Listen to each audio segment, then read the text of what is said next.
The 2024-25 Women's Super League season is over. Therefore, it's time for our season reviews. In these videos, we discuss how the teams competed compared to their expectations, what mitigating circumstances may have occurred during the season, and rate every club's campaign on a scale from 1 to 10. Now we're on to Leicester. A season marred by injuries left the Foxes frustrated as their attack lacked potency. However, defensively, Leicester were one of the best sides this season. We look at what went well for Miquel in her debut season, but why there's pressure on performance next campaign. This is our Leicester City season review. Alright, let's get into it then. Today we're on to our 7th season review, and today we're going to be talking about Leicester City, a side who had a lot of injuries this season, Harry. Do you think that explains perhaps why they were a little lower than we would have hoped? Yeah, I think so. It was a window, I think, over the summer that was very similar to the likes of Brighton, where they bought in an exciting manager and they bought in some very decent players, and there was a lot of optimism and belief that Leicester could really improve on 2 years ago and have a better season, but it just didn't happen. As you say, losing Rantala, losing Mouchon at the very start of the season really hurt their campaign. I think that Rantala was the main reason they managed to reach the FA Cup semi-finals and was a huge part of that Leicester front line. And then to not only lose her, but to lose your new star signing as well in Mouchon was really disappointing for Leicester, and they just didn't react to that. They didn't have time to replace them. The window was done by then, so they were left in a really difficult positions, and they were relying on players that weren't quite at the standard, or at the same standard at least, or of the calibre that they had bought in over the summer. So I think that did hurt them a little bit. But they showed glimpses of promise, and they showed some signs of what we expected to happen. But I do think that they'll be disappointed with this season, because I think they could have been much stronger if they kept the key players fit, and I think they've turned over a lot more results. Yeah, I mean, what we saw though is the first half of the season where they were really good defensively. Do you think they could have done more in January? They brought in Hlyn Eriksdottir, who hasn't done badly, but I don't think she's really had the impact they would have wanted. Could they have done more to address those issues in the January window? I think so. As you say, they did bring in that replacement striker, but I think that Eriksdottir was brought in to kind of just be a presence up there. She was more brought in just to have a out and out striker, a natural striker who can then be used in the link up play with their other players. But I don't think it had that much of an impact. And as you say, could they have spent more? Probably. Could they have reinforced? Potentially so, because I mean, this season we saw so many different players lead the line. We saw 2 defensive midfielders at one point, and it was just bizarre. I think that it was a shame, because Amandine Miquel came into the league as a very good manager. We knew that she's a good tactician, but even she ran out of ideas as to who on earth to put up front. We saw Ruby Mace play there. We just saw a whole host. Takarada played a few games up front. Yeah, they're very short on options this season. Towards the end, we saw Shannon O'Brien, and I think we saw why she's leaving the club at the end of the season on a free transfer. Just not quite at the level required. Hannah Kane looked better for the last game of the season, but yeah, I think that that's something they'll look to address next season, but they will address with the players coming back from injury, with Naomi Mouchon and with Yuta Rantala. Well, Rantala's an interesting one as well, because I'm not sure whether she's renewed her contract yet. So she may just be out of contract this summer, and there's not really anything Leicester can do about that. Which would massively hurt them, because, if next season they're looking at a front three of Chosanote, Mouchon and Rantala, that is leagues above what they've had this season. And that's no offence to the likes of Goodwin and Kane, who I think are very decent squad players and can do a job. But if Leicester are looking to step up, which they did do, they were looking to step up this season. They brought in the players that were going to help them reach that next level, and it's a shame that we haven't seen them feature at all this campaign. But I think this season on the whole was it was really disappointing, and I think we expected to see more from Leicester, and it was a shame that they didn't manage to match what we thought was going to happen. Yeah, I don't know really. I think personally, I predicted Leicester 5th in the league. I think I was going a little bit mental at that moment, but I saw that window, I saw the side they had. I saw Amandine Miquel coming in, and I think there was a realistic opportunity. They could have finished 5th this season, a couple more results. I think if they'd had Mouchon and Rantala, they may well have easily done that. But I think realistically, 10th is a very good position to be in. At the start of the season, I think most people would have had Crystal Palace and then either Everton or West Ham below them. Ultimately, it was Tottenham below them, but I think a lot of people would have expected them to be around that 10th position. So I don't think they've fallen short really of expectations, especially considering the injuries to their forward players. So I don't think they've done too badly in the WSL. In the League Cup, they were grouped, but again, they've got a difficult group. And FA Cup round of 16 lost 3-1 to Man City. So, well, to be fair, Leicester probably, on the League Cup, they probably should have done better because they finished a point off Brighton. And if they'd beaten Bristol City, they would have gone through. But yeah, they could have had a nice run there. But alas, they would have probably lost in the quarterfinal stage anyway. Round 16, though, lost to Man City in the FA Cup. That's no shame in that, really, a 3-1 loss. So, yeah, I think overall it was a season where they played well. Just, it didn't really get the rub of the green, especially with injuries. And yeah, I feel for Leicester in a sense. I think that this season could have been a lot more. I think next season, if Frantala does stay, that's really promising and really exciting. Yeah, it was one of those where, as you say, I think they did okay. It wasn't a terrible season. It wasn't a season where they need to start panicking or making considerable changes. It was just one of those where there wasn't really much to write home about. They didn't have the glorious run like they did last year and reached the FA Cup semi-finals, and they were were sent Tottenham to extra time. They didn't have the same performance as they did last season, but that doesn't mean that this season was a bad season. It just means I think it was just pretty on par, and that means that it feels a little bit disappointing because it's just like, oh, well, that's kind of what we expected. But I think it gives themselves a good platform to try and reinforce the side with either players coming back or players coming in and look to strengthen themselves and improve onto next season. But yeah, this season they did okay. That's I think that's the best way to say it, is they did okay.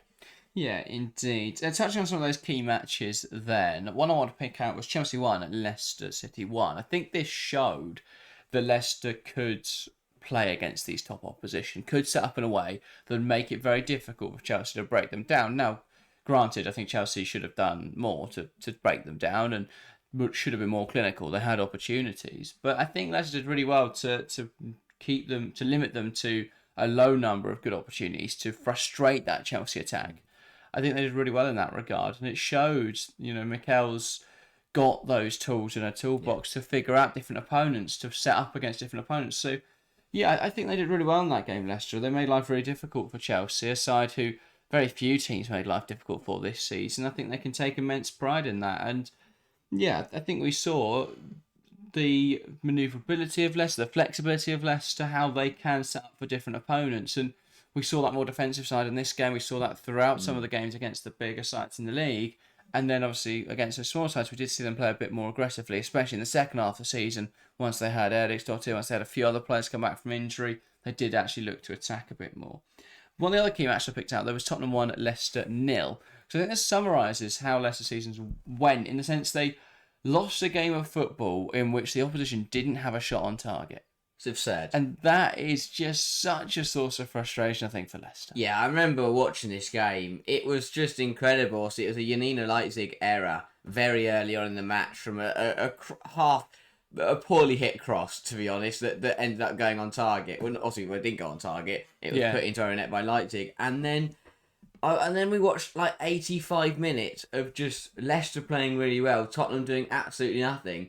But Leicester just couldn't put it in. Janice came and missed an open goal, and it was just one of those days, as you say, I think it perfectly represents how their campaign went, where they've played decently in some they've played some nice football, and they've played pretty decently in certain games, but nothing has fallen their way, and that game was really just, that was the point where you just thought it's not going to happen for Leicester this season. They've already got unlucky with all the injuries they've had.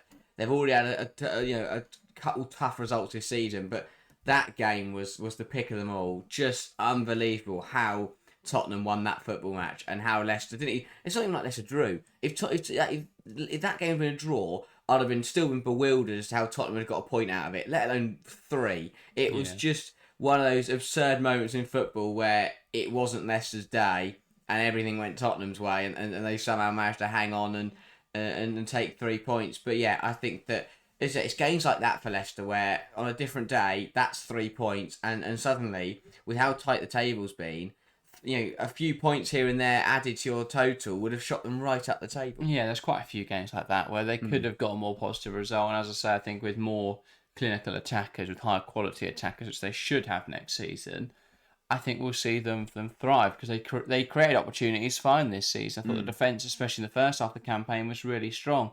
They had one of the best defensive records in the league and actually still conceded the second least out of anyone from fifth down. So I think we saw them do really well in that regard, Leicester. But yeah, there's definitely room for improvement. Let's assess the team then. What went well? Who worked out well? I thought we saw Mamiki really step up to be that outlet, to be that goal scorer for Leicester this season when no one else really did. They only scored 21 goals this season, Leicester. But Mamiki did contribute 3 of those. So, yeah, we saw her really step up in the absence of others. Obviously, Ruth Mace, another player, but she picked up an injury in around February time, so we haven't seen her since. And it's worrying, it's concerning. She's a brilliant player, so yeah, hopefully we'll see her back to the field for the new season. But yeah, it's a shame to see her out injured. I think all of the back four did really well actually this season. Bott, Howard, T-Bow and Ale was the most popular back four. They mixed other players in there like Nevin, like Chantal Swaby towards the end of the season. But I think that starting back four was really good, and they'd set up a really really good defensive structure there. I think especially as Mita Ale, who I think they'll struggle to keep hold of this summer. I think that back four worked out really nicely, and then obviously the pivot in front of it with Tierney and Macy. I don't think their setup defensively was too bad. It started to crumble towards the end of the season. I definitely think losing Ruby Mace from that pivot had a huge impact. We know how good she is at cutting those passing lanes, at tracking those runs, at controlling the ball and controlling the tempo in midfield. So that was a huge loss. In terms of improvement, Harry, got to be across the front line. Yeah, 100%. As you say, I think that defensively they were solid, but that front line, yes, you've got Mouchon coming back, yes, you've got Rantala coming back, but you can't have a similar story that they've had this season where if those two aren't playing, they can't score a goal. Because as you say, Mamiki's got a couple, came and picked up 3 or 4. I think Hannah Kane ended on 3, but she did score 2 of those in the last game of the season. So that's not great. Goodwin scored a couple. They basically everyone kind of got 2 as well. Yeah, I think what I would say is Chosanote did slightly better. Yeah, I think what we saw with Chosanote was really struggling to adapt to the league. And then once towards the end of the season, there's a run of 6 games at the end. There's a run of 3 actually where she contributed in all. But I think that last 6 games, she looked much more promising. I think a much more exciting player. It just took her some time to acclimatise to the league. But I think next season, once they have Mouchon back, if they have Rantala in there as well, I think that's going to look really dangerous, that starting team. But as you were saying, they need more rotation players. Yeah, they need a stronger squad depth. They need more firepower, especially off that bench. And if Rantala or Mouchon aren't available, starting from the off. And again, we spoke about it with a couple of other teams in this mid-pack, is the way to improve, the way to, parachute yourself up the table. Not parachute yourself because that'd be going down, but you know what I mean, to fire yourself up the table. The one key difference is that squad depth. Why are the top teams so good? It's because they've got a high quality squad. They haven't just got a good starting 11, they've got good players across the board. And Leicester are in a similar boat to a couple of other teams where on paper the strongest 11 is pretty decent, and it will trouble a lot of teams. But when you look at that squad, they need better quality across the board. You want to be bringing players off the bench that are going to improve your team, not make it weaker. So I think that, definitely from better rotation players and some more firepower to, link up and to go coincide with the likes of Mouchon and Chossanot and Rantala. Yeah, it feels like they've got the opportunity now to really kick on. Since their promotion in 2021, they've never finished higher than 10th in the league. But it feels like they've got the players now to actually, it's been 3 consecutive years of finishing 10th. They've got the players now to really push on. I think they've got to take advantage of that. They've got to take this opportunity. The fear will be, with London City coming in and investing, with the amount of investment in other teams around, with the fact that the only team lower than Leicester this season who stayed up was Tottenham, and I think Tottenham will invest enough this summer to stay up again.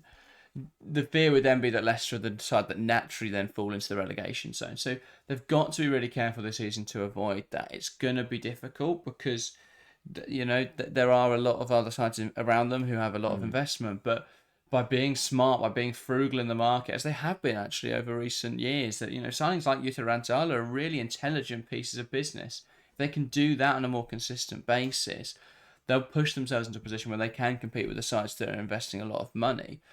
I think if they had Mouchon and Rantala fit, they would have finished a lot higher in this league. When you look at the fact that some of the teams below them for large part, I mean, Aston Villa were behind them for large parts of this season.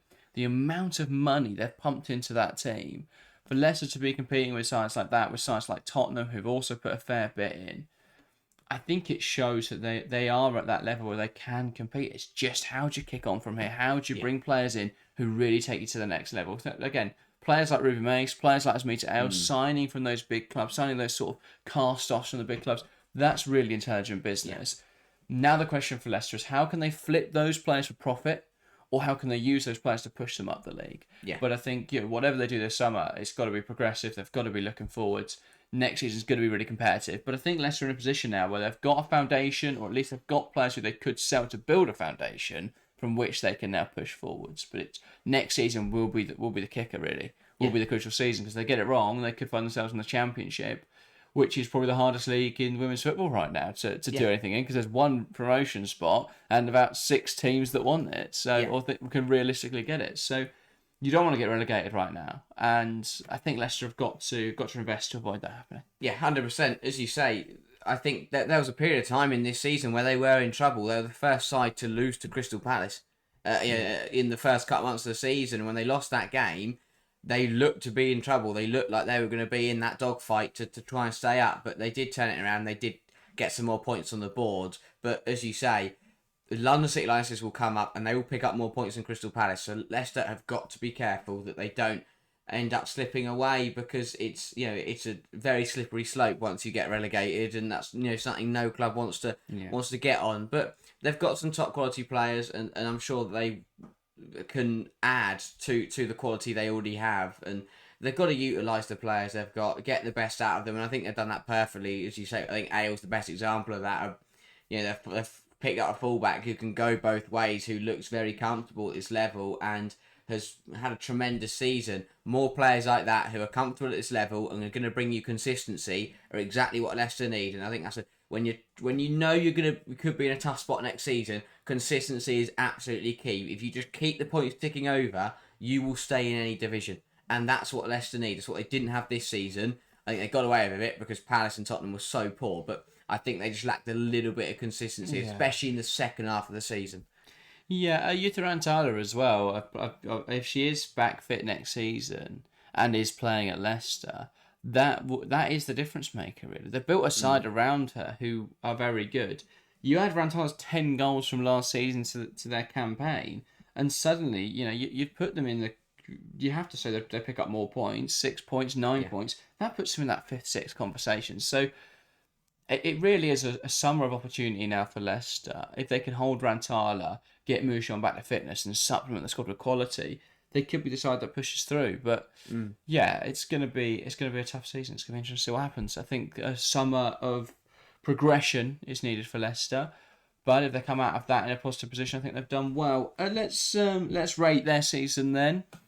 It feels for me a very unremarkable campaign, but a season where we saw a bit of promise. We saw them build something that actually looks like it could have a future to it, rather than just muddling by. They've got a young manager, they've got a young squad.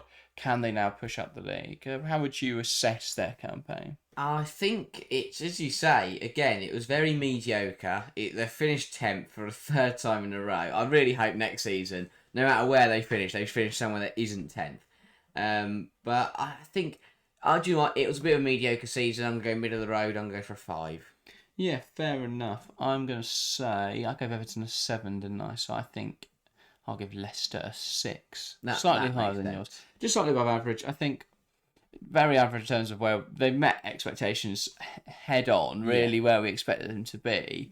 But I think what we saw on the field was some nice play. So I think that's a really encouraging sign, and hopefully we see that continue on. But yeah, overall, not a bad season for Leicester. But they've got to be careful looking out 100%. Next season, because it's going to get really competitive in that bottom half of the table.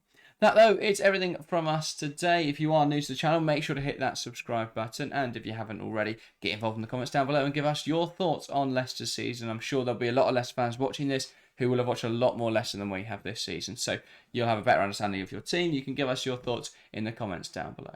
That, though, is everything. Thank you guys very much for watching, and we'll see you next time. See ya.